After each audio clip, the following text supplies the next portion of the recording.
লাগাতার গরমের কারণে জনদুর্ভোগ দুর্ভোগ, মানুষের ঘরে ঘরে অসুখ বিসুখ লাগাতার। এই গরমের কারণে মানুষের কামের অনেক ব্যাঘাত ঘটতেছে। রোদের জন্য যাবার পাই না, এমন রোদ, বাইরে আড়ে যা দম নেই, অডে দম নেই, এইভাবে চলবে না। যে সর্দি জ্বর খুব চলছে। আমাদের এখানে যে গরম, রোদের যে তাপ, সে তাপে তো থাকা যাচ্ছে না গরমের মধ্যে।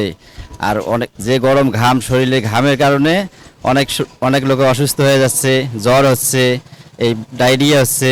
গরম যেভাবে চলা যায়, গরিব মানুষ কোনো কিছু করতে পারতেছি না, কি করি আমাদের নির্ভয়। কুড়িগ্রাম এবং তার আশেপাশে আবারও ব্যবসা গরমে অতিষ্ঠ হয়ে পড়েছে সাধারণ মানুষ। গত 3 দিন থেকে চরম গরম পড়েছে এই অঞ্চলে। এখানকার তাপমাত্রা 33.5 ডিগ্রি সেলসিয়াস থেকে 36.5 ডিগ্রি সেলসিয়াসে ওঠানামা করছে। এই গরমে মানুষের এক নাজেহাল অবস্থা। গরমের কারণে শহর প্রায় একদম ফাঁকা থাকছে। শ্রমজীবী মানুষরা চরম কষ্ট পড়েছে। অনেক মানুষ গরমের কারণে শহরে বেরোতে চাচ্ছে না, খুব প্রয়োজন ছাড়া। তারা বলছে যে মাঝে কয়েকদিন টানা বৃষ্টির কারণে এই অঞ্চলের মানুষটা কিছুটা স্বস্তি ফিরে পেয়েছিল, কিন্তু নতুন করে আবারও গরম পড়ায় তারা অতিষ্ঠ হয়ে উঠছে। বিশেষ করে দিনের বেলা তারা কাটালেও রাত্রে তাদের কষ্ট হয়। অনেকে বিনিদ্র রাত কাটাচ্ছে। এই যে বিশেষ করে হাম, জ্বর, ডায়রিয়া, কুড়িগ্রাম সদর হাসপাতালে খোঁজ নিয়ে জানা গেছে যে গত 24 ঘন্টায় ডায়রিয়ায় প্রায় 20 জনেরও বেশি হাসপাতালে ভর্তি হয়েছে। পাশাপাশি হামেরও প্রাদুর্ভাব বেড়েছে অনেক। কারণ এই সময় যে মানুষরা গরমের কারণে বিভিন্ন এলাকার অঞ্চলের পানি খায় এবং পানির মধ্যে যে দূষিত পদার্থ রয়েছে, এই কারণেই এই ডায়রিয়ার প্রকোপটা বেড়েছে। পাশাপাশি যে পচা বাসি খাবার খাওয়ার কারণেই এমনটি হচ্ছে বলে জানিয়েছেন স্থানীয় কয়েকজন ডাক্তার। তারা বলছেন গরমকালে যে মানুষ একটু সতর্কভাবেই থাকা দরকার, কারণ খাবার এমনিতেই কিছুক্ষণ রাখলে নরম হয়ে যায়। তারা বলছেন যে এই গরমের কারণে এই ডায়রিয়ার এবং হামের প্রাদুর্ভাব বাড়লেও তাদের আতঙ্ক হওয়ার মতো কিছু নেই। হাসপাতালে পর্যাপ্ত চিকিৎসা সেবা দেওয়া হচ্ছে।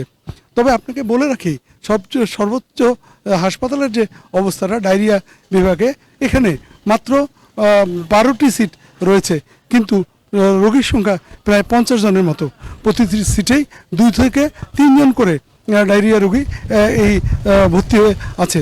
চরম কষ্ট, কারণ এক বেডে 2 জন করে থাকতেই হিমশিম খাচ্ছে এবং পরিবেশের একটি বিপর্যয় হচ্ছে। কুড়িগ্রাম কৃষিপ্রধান একটি অঞ্চল।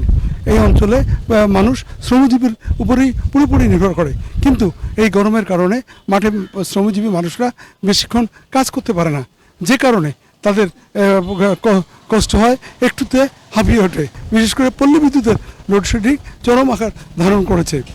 প্রায় 3 থেকে 4 ঘন্টা রাতে কারেন্ট থাকে না। এই সময় সবচেয়ে কষ্ট হয় শিশু এবং বিদ্যুতের। অনেকে বিনিদ্র রাত কাটায়। কুড়িগ্রাম জেলায় যে অবস্থাটি সৃষ্টি হয়েছে, এটি আসলে স্থানীয় আবহাওয়া অফিস বলছে যে এই তাপদাহ বা ভ্যাপসা গরম আরও কয়েকদিন থাকবে।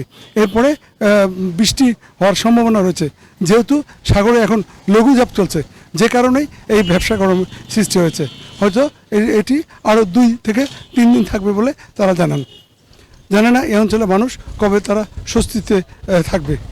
হয়তো এরপরে শুরু হবে বন্যা, পাহাড়ি ঢল আর বৃষ্টি। এ নিয়েই জীবন কাটবে এই অঞ্চলের মানুষের। রাজু মুস্তাফিজ, 71, কুড়িগ্রাম।